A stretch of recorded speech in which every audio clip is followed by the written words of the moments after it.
learned about how to get those kids out.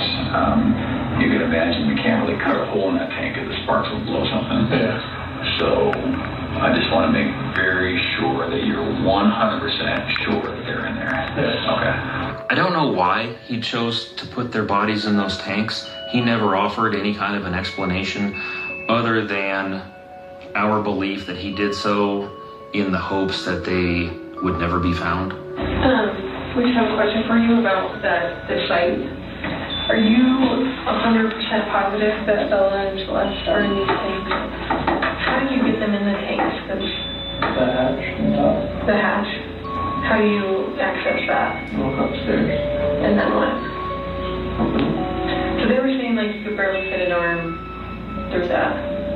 How big is it? I mean, it's like,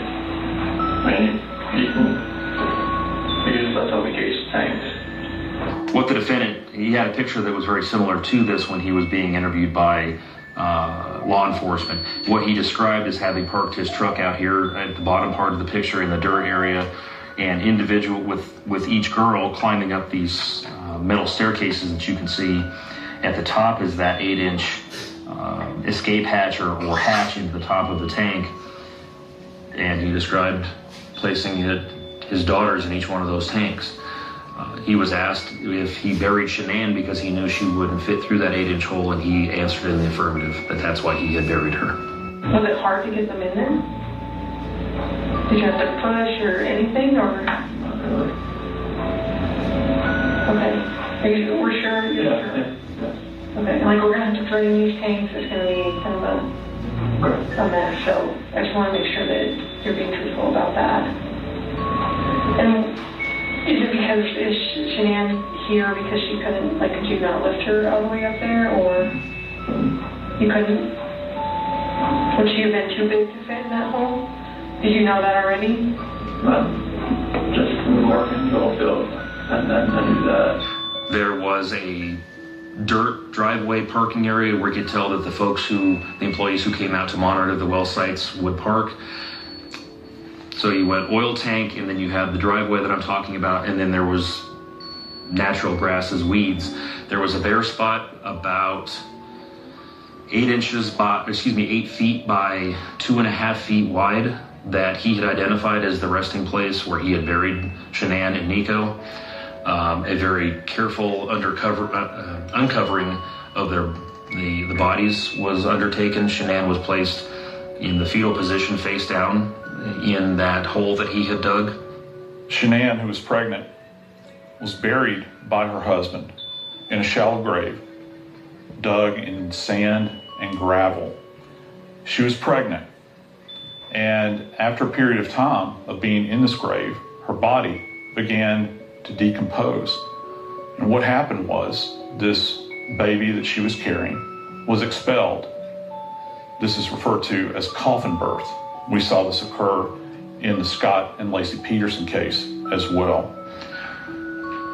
The 2 tanks where Bella and Celeste were recovered, like I said, were 20-foot tall oil tanks.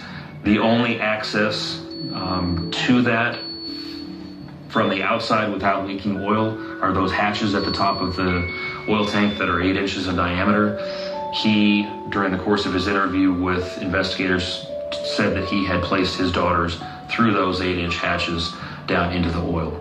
In Bella's case, he had to take her body and force it through this thief hatch. And we see evidence of this in her body that's annotated on the autopsy report. Her buttocks is actually scratched up, which would be consistent with her passing through the metal rim of this. There's a lock of hair that's caught actually in the hinge of this thing. And it really paints kind of a horrific picture. What was most disturbing and extremely cold was when he's describing placing the girls in there. He said he knew that the tank that he had placed Bella in wasn't as full as the one he placed Celeste in, because the splashes sounded different. Those were his children that he was talking about placing in an oil tank. Did they drop down? Did you hear them drop?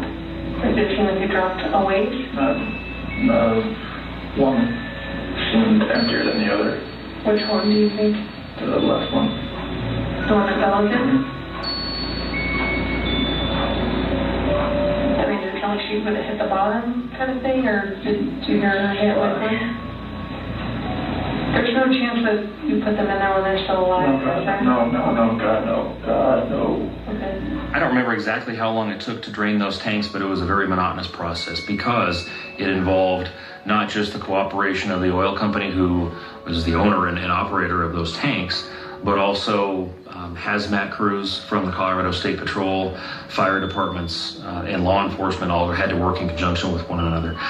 What they had to do was slowly and methodically drain those tanks, drain one at a time, to make sure that anything that was coming out that would have been evidence, in other words, anything else that was placed in those tanks with those girls, would have been captured. These substances contained in this raw petroleum are highly caustic. I mean, there's actually things in there that can be used as cleaning solvents in their purest form. And the fact that the bodies were intact to the degree that they were when found is very fortunate for the investigators, because the tissue could have been broken down further. That draining process took several hours for each tank, one substantially longer than the other. Once they were finally down towards the bottom, they could look in the top hatch where we believe the girls had been placed in, where the defendant said he had placed them, and they could see the remains of the two little girls.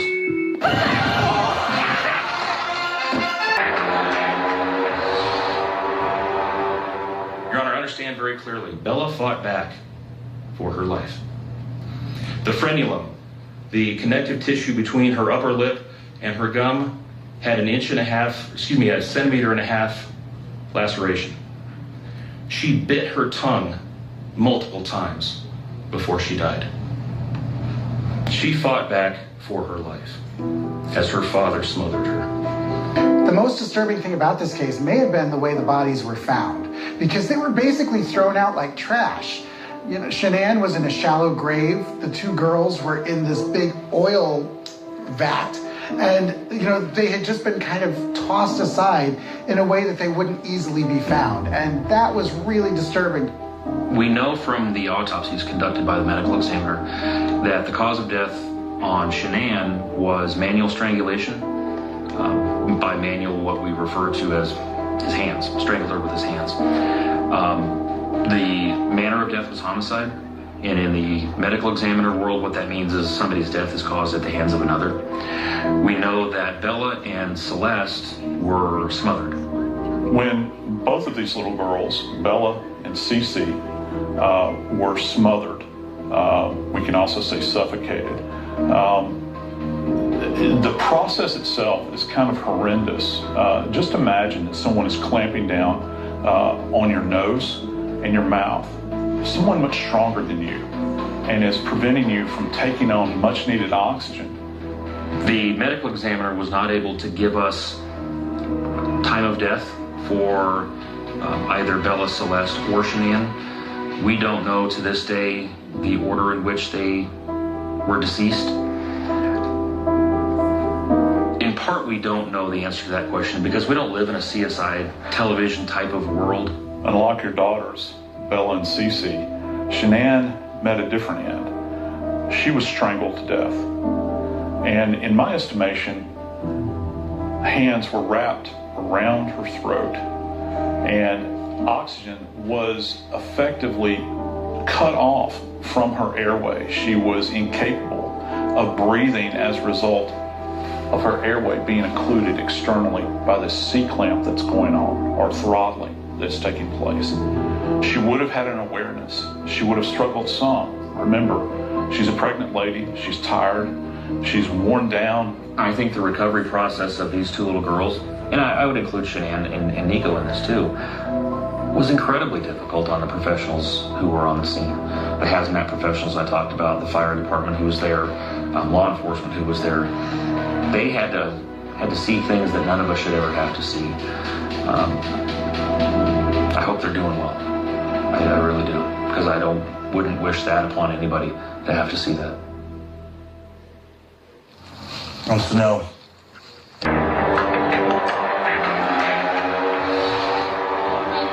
You're not sucking your thumb. You're a big girl now, right? Hey, that one.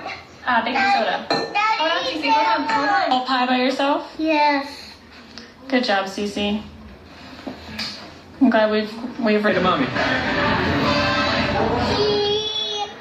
When I reviewed this case, and I reviewed the Facebook of Shanann, and the photos that she would put up, and the comments that she would make, the thing that struck me more than anything else is, why did this have to happen? Why did she have to lose her life? Why did Nico have to die? Why did Bella and Celeste have to die? Simply because he wanted to start a new relationship with someone else. It makes absolutely zero sense. The pictures documented what otherwise appeared to be the all-American family. Two employed individuals, a happy 3-year-old, a happy 4-year-old, and then all of a sudden it turns into this graphic, horrendous homicide with little girls being put in oil tanks. It makes absolutely no sense. The public did get a chance to meet Shanann and the girls because of her frequent presence on social media and her willingness to put videos of the girls and photos of the girls and herself out there. We all feel like we got to know them a little bit. Oh my God, I'm having way too much fun right here. Have a wonderful day. I love you all and enjoy today. I hope that Shanann, Bella, and Celeste are not simply remembered as victims of a horrible crime. I hope they're not remembered for the manner in which they were found. I hope they were remembered like their family remembers them.